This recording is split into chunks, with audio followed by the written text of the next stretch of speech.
We seek refuge in God from thou said Satan. In the name of God the most exalted. Peace and salutation upon Prophet Muhammad and his progeny. Once again, welcome you to our show. It's a great honor to be with you here at this hour. We have our show, it's called Quran in Today's Life. I welcome you and start the show by this topic that we have already talked about it. The topic we are talking about it is the role of social conducts in behavior of people.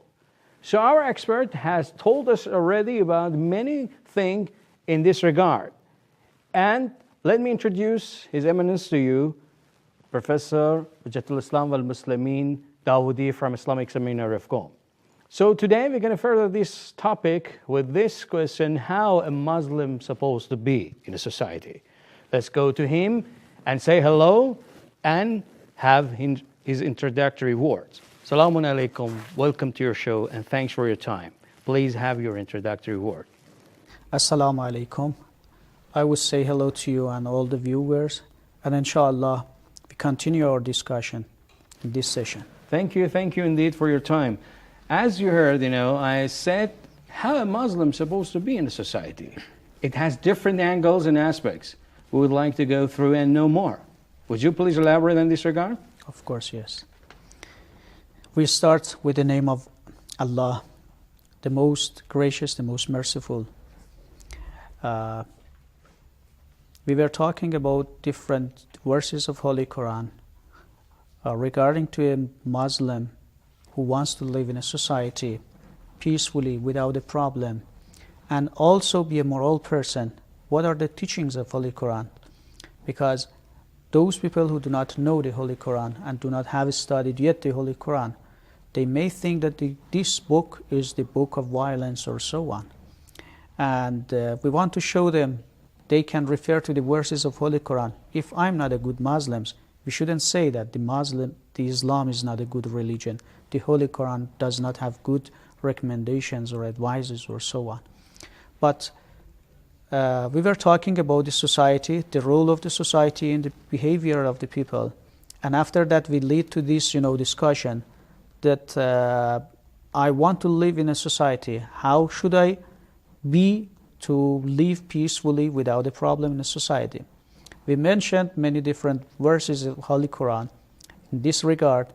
Now we go forward. We said that if you confront a difficulty and somebody made a problem to me, I should forgive him easily.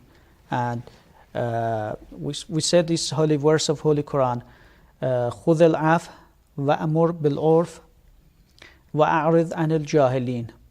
So خُذِ الْعَفْوَ, I explained that it means forgive people easily. Another things that I should mention is living happily with the others. وَلَا تُسَعِّرْ خَدَّكَ لِلنَّاسِ. This is the surah number 31, the verse number 18. وَلَا تُسَعِّرْ خَدَّكَ لِلنَّاسِ. Do not, put your word by word to translate this ayah means do not put your eyebrows together. It means do not get sad easily. So do not lose your temper and get angry. Right. To be calm to the others, to difficulties or so on. It is very important. I remember maybe in the previous sessions you mentioned a very beautiful tradition and hadith from the Holy Prophet Muhammad, peace be upon him, that he mentioned even if you want to help people and do not have money, you can give a smile. So it is very, very beautiful view of Holy Quran that said, لَا تُسَعِّرْ خَدَّكَ لِلنَّاسِ. Do not put your eyebrows together. Do not get angry easily. Be calm, to the others and smile. So conducting to the others, every day you suppose that those people that they get on a bus, they want to take a taxi, on the streets they reach each other, they go to work in their office, different places. When they meet each other, they should be calm with a smile or so on. Even these, recommendations are mentioned in Holy Quran too. Another thing to mention Yeah, means the Muslims or the people who are living in the society, should use consultation too. It is very important. وَأَمْرُهُمْ شُورَى بَيْنَهُمْ. The Holy Quran recommend Muslims, seriously, that if you want to do something, you have to, give advices, receive advices from the other people too, because it has got many, many different benefits.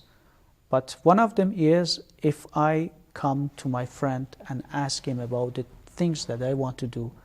I mentioned from special angles, I mean, morally. If I refer to my friend, I show that I trust his idea. So what will happen in the future? He gets friend to me more and more and more. Even though another different benefits, I said, at least one of the benefit of asking my friends and my colleagues, their own idea, it shows that I trust them. So it makes our life, it ties, our connection much more together, and we became more friend to each other, kind.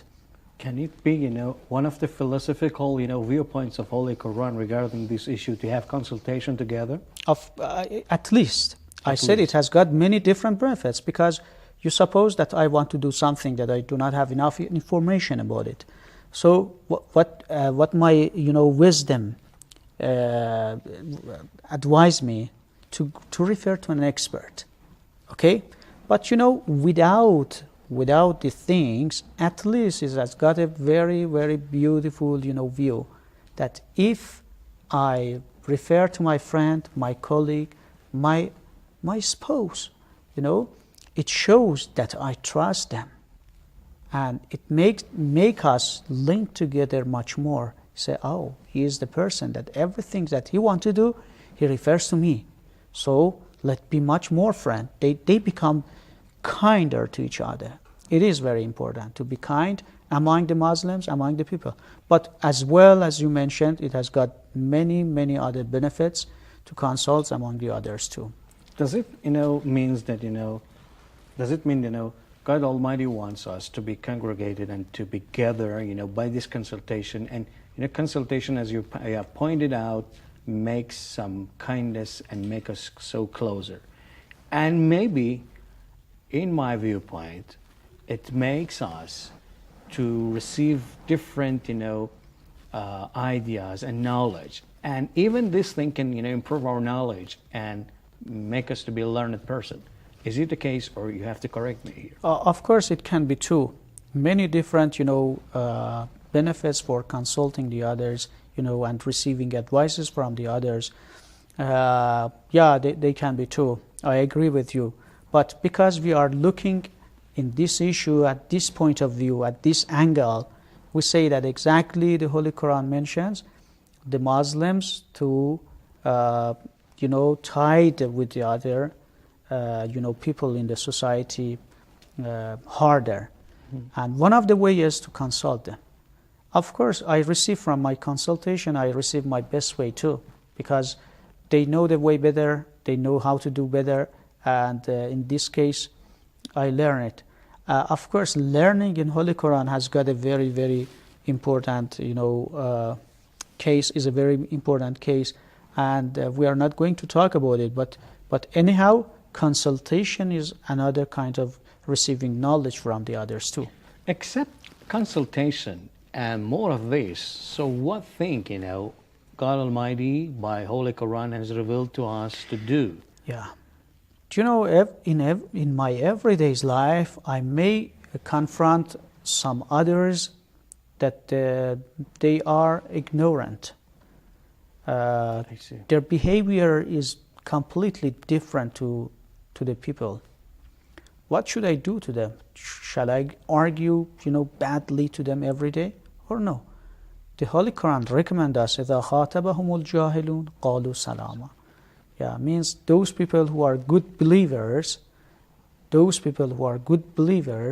those when they reach to the ignorant people, they just leave peacefully.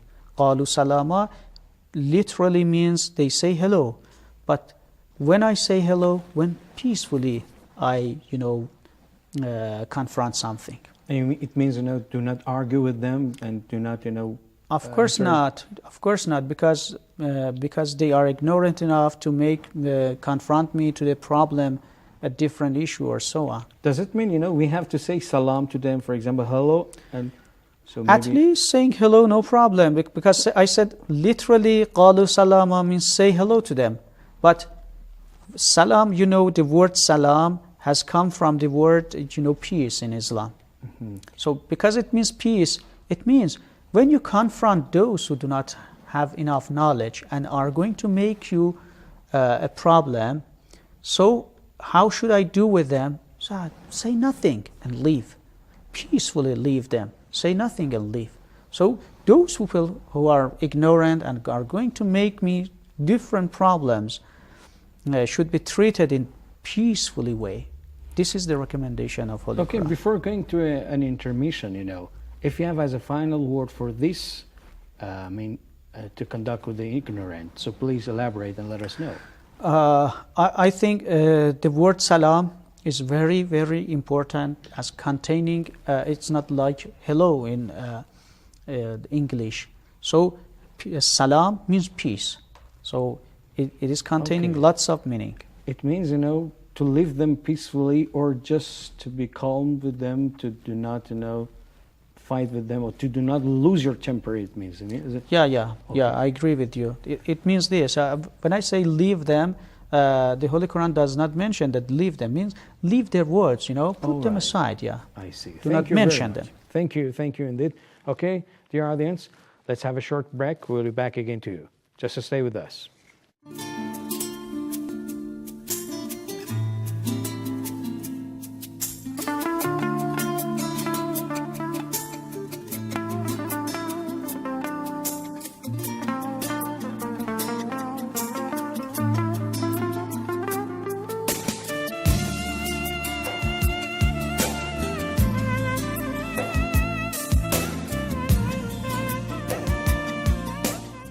Welcome back to Quran and Today's Life.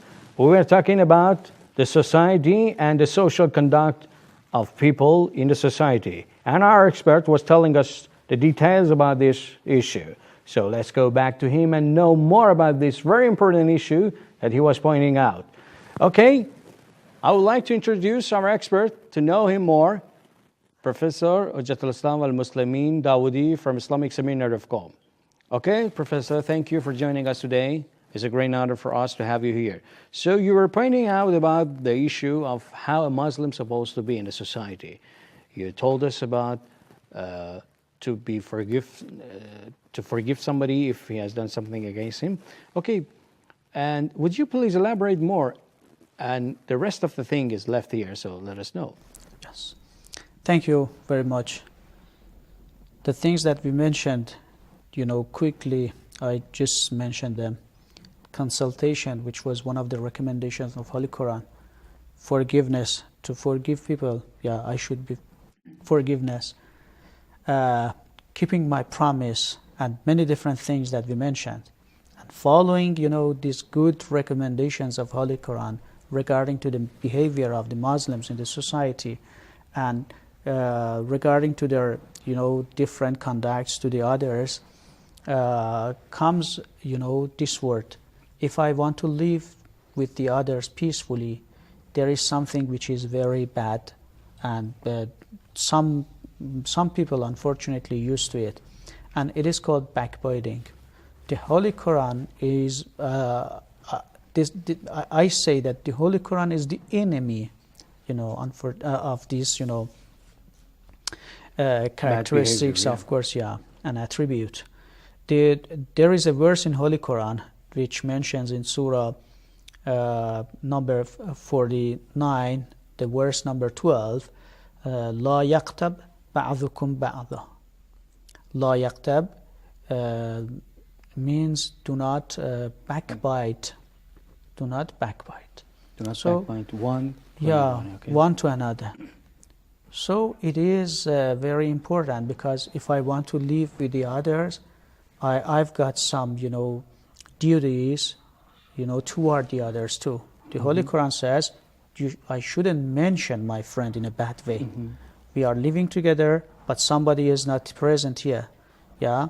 So in his absence, I cannot, say some bad words about him. Backbiting is something that the Holy Quran, does not let the Muslims to do it. So what is the problem when the absentee is not here and we are talking about him? What problem he may face it? Yeah.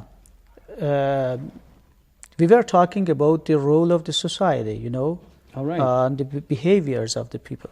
So this bad As a behavior- Muslim, of course, as a Muslim, if I say one of the bad things of the, ghaibah or backbiting is maybe he has got some, some bad behaviors in himself. But the others do not know it.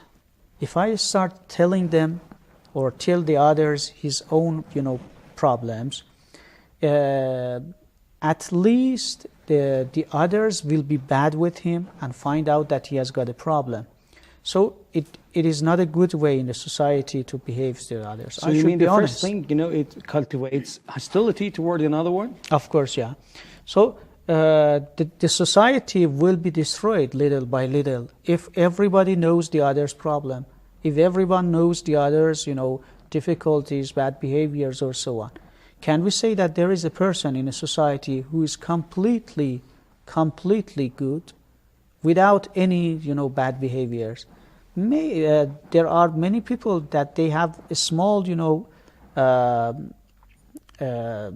problems in their life, bad behaviors in their life, but So you mean nobody knows. all of us, we are not infidels. We are Of fidels. course, yeah. We are not infidels, as you mentioned, is very good word. We are not sinless, but there are some sins, some problems, some, difficulties that I have in my life that the others do not know. If the others know completely about me and they get informed about me completely about good and bad things, okay, can the others behave me in a good way or not? They say, for example, I want to treat him, he is not a good person, let's put him aside, go to another one. I want to be a teacher, they say, yeah, he's a bad person. I've heard from somebody that he is not a good person. I want to go and, work somewhere, as an employee. They say, we have heard a lot of bad things about you, so you're not going to be a good employee, or so on. So in the society, if, we refer, many problems comes from backbiting. So little by little, we face crisis. And is it a kind of sedition, backbiting, fitna? Or is different from this? It leads to it, of course. At the beginning, it is not, but of course, it can lead, to the fitna. Mm-hmm. Yeah. So, is there anything left about this backbiting, or shall I ask you the next elements that has been revealed here? We will go to other elements, of course, because I, as a Muslim, and I will go further and say I, as a human, want to live to get to the others. If I want to be a good person, I shouldn't, backbite my friends. And also the other things that the Holy Quran mentions, he says, Ya ayyuhalladhina amanu ijtanibu kathiran min adh-dhann. O those who believed, O believers, keep yourself away from Pessimistic view. of course, pessimistic. And should not be suspicious to another people, and do not doubt on them. Or what is the problem about this? According to the verse you have told us, so what problem may we face with this pessimistic view to the people? Yeah. Sociologists, say that a person who is not optimistic to the others and he is pessimistic to the others, all the time he thinks that the others are enemy with him. Everything that he wants to do, because we are forced to live to each other, and we have many traits to each other. I go to my office. I have to work with my colleagues. I go to the street. I go to the mall. I go to this place, that place, that place. So everything that the others say to me, and all the time, if I'm not an optimistic person, and I am suspicious about the others, can I live with them peacefully without a problem? Of course not. The other things that the ayah in continuous, the continuing the ayah will mention is وَلَا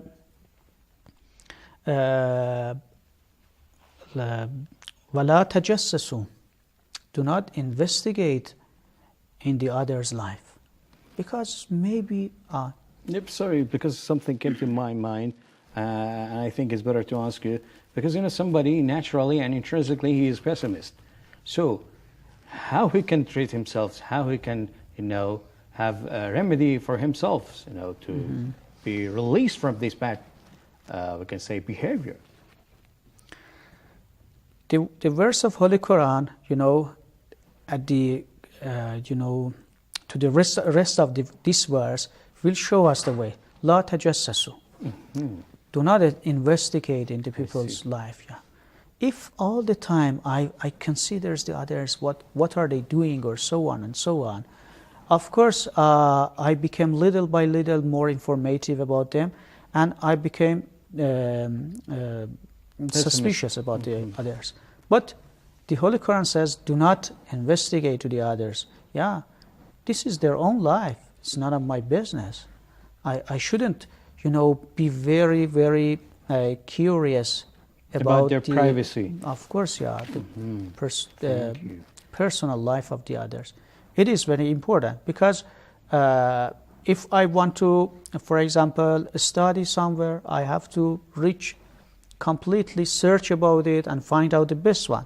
Yeah, but the people's life is their own.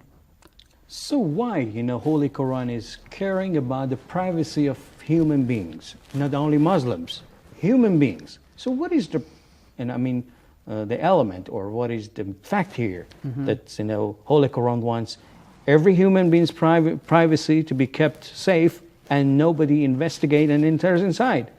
So what is the thing behind it? I think it refers to one important element, which is called safety.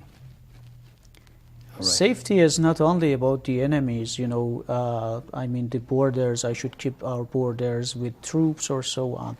Yeah, safety is sometimes inside myself, my privacy. Yeah, if I am living in my house, why my house has a wall? It's not only because preventing from the bad weather, from rain, from the the extreme, we say the light of the sun or so on. It is not only shield to prevent me from the heat and cold. It is something that make me calm. In my privacy, make me calm.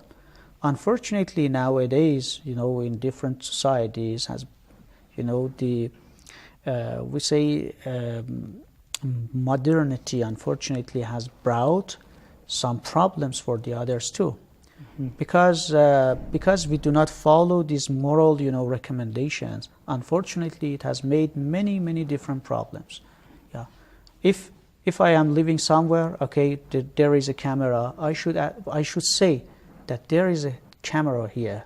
Yeah, because not only in your house, even in the society, when you are walking on the street, when you enter somebody's, a store, it is his own store, his own property. But because it is a public place, when you enter, the Holy Quran says, I do not have permission, to destroy your privacy, because your own face, your behaviors, your walking, different things, is belong to you only. So I am not permitted in the Holy Quran to destroy your privacy by these ways. So it is very important. The Holy Quran says, La tajassasu, do not investigate. Do not put your nose, sorry for being so common like this, but do not put your nose in every action. Yeah. it is one of the recommendations of Holy Quran. If we consider, our society would be in a better way, of course. Thank you very much for explanation. We enjoyed a lot, and thank you for your all, elaboration. And we hope in next session of this program we can further more about the other thing. Okay, dear audience, thanks for staying with us. I wish you the best, and I hope to see you again in this episode of program. See you next.